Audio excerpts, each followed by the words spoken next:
Hi అండి, అందరికీ నమస్తే. Welcome to Bhavita cooking channel. ఈరోజు వీడియోలో వచ్చేసి రస్క్ హల్వాని ఎలా తయారు చేసుకోవాలో ఈ వీడియోలో చూపించబోతున్నానండి.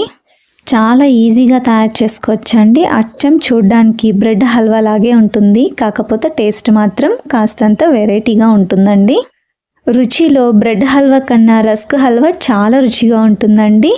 ఇంకా మనం బ్రెడ్ హల్వా చేసుకునేటప్పుడు ఎక్కువగా ఆయిల్ కానీ అలాగే నెయ్యిని కానీ యూస్ చేస్తూ ఉంటామండి. అలా యూస్ చేయకుండా రస్క్ హల్వాని చాలా ఈజీగా తయారు చేసుకోవచ్చండి.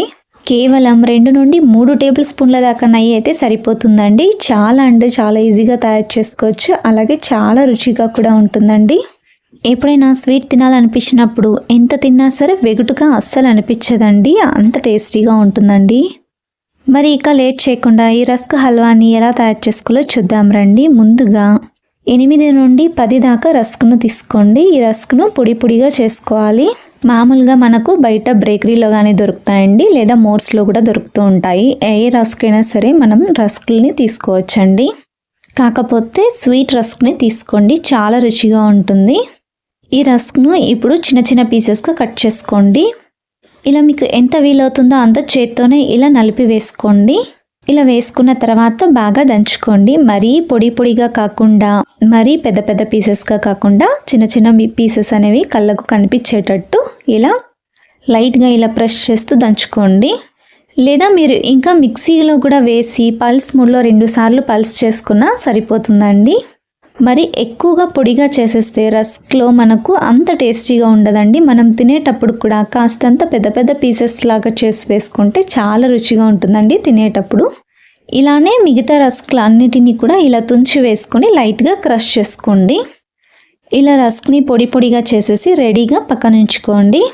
చూడండి, నేను ఇక్కడ 10 రస్కుల్ని దంచితే ఇలా 1 కప్పు నిండా వచ్చిందండి. ఇలా గిన్నెలోకి వేసేసి ఈ గిన్నెను పక్కన ఉంచుకోండి. నెక్స్ట్ స్టవ్ మీద ఒక ప్యాన్ని ఉంచి అందులోకి 1 టీ స్పూన్ దాకా నెయ్యిని వేసుకోండి.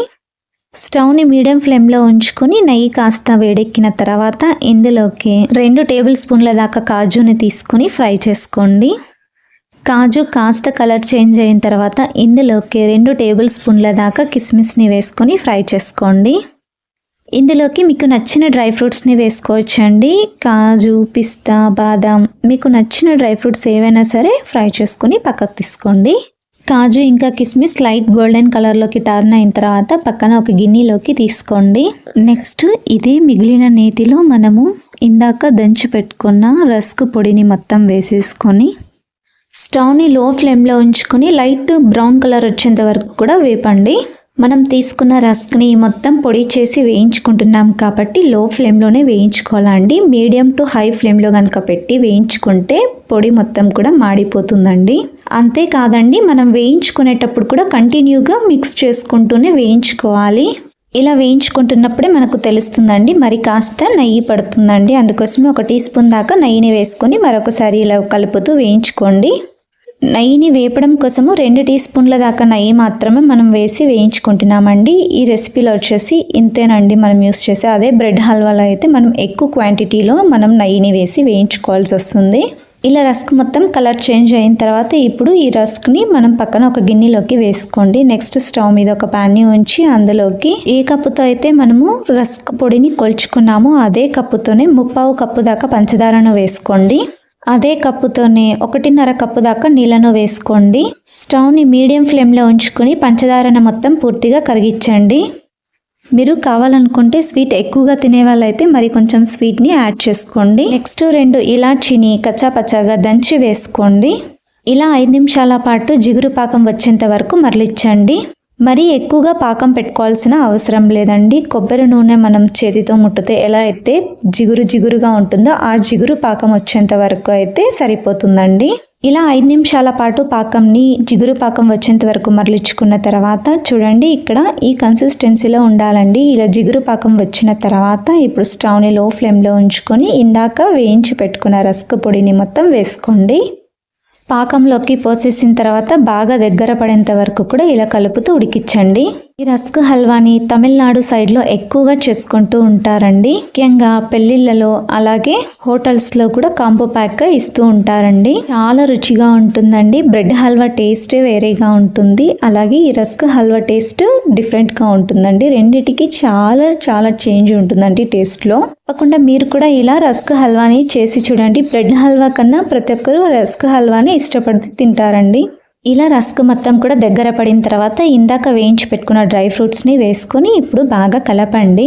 డ్రై ఫ్రూట్స్ మొత్తం కూడా హల్వాలో బాగా మిక్స్ అయ్యేటట్టు ఇలా మిక్స్ చేసుకున్న తర్వాత ఫైనల్గా ఇందులోకి మీరు కావాలనుకుంటే 1 టీ స్పూన్ దాకా నెయ్యిని వేసుకోండి. ఇంకా మీరు ఎవరైనా సరే ఆయిల్ అలాగే నెయ్యిని కాస్త తక్కువగా తీసుకునే వాళ్ళైతే అసలు వేసుకోవాల్సిన అవసరమే లేదండి.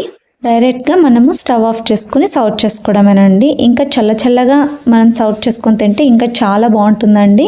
ఇక ఉన్నప్పుడు కన్నా చల్లగా ఉన్నప్పుడే స్వీట్స్ అనేవి తింటే చాలా రుచిగా అయితే ఉంటాయండి. కేవలం రస్క్ హల్వానే కాదండి, మనం ఏ స్వీట్ అయినా సరే చల్లగా అయిన తర్వాత తింటేనే దాని టేస్ట్ అనేది చాలా బాగుంటుందండి. బాగా మిక్స్ చేసుకున్న తర్వాత ఇప్పుడు స్టవ్ ఆఫ్ చేసుకోండి. అంతే, ఎంతో రుచికరమైన రస్క్ హల్వా రెడీ అండి. తప్పకుండా మీరు కూడా ఇంట్లో ఈ రస్క్ హల్వాని ట్రై చేయండి. మీకు ఎలా వచ్చిందో కింద కామెంట్ సెక్షన్లో కామెంట్ చేయండి. అలాగే లైక్ చేయండి, షేర్ చేయండి, సబ్స్క్రైబ్ చేయండి. Thank you for watching video.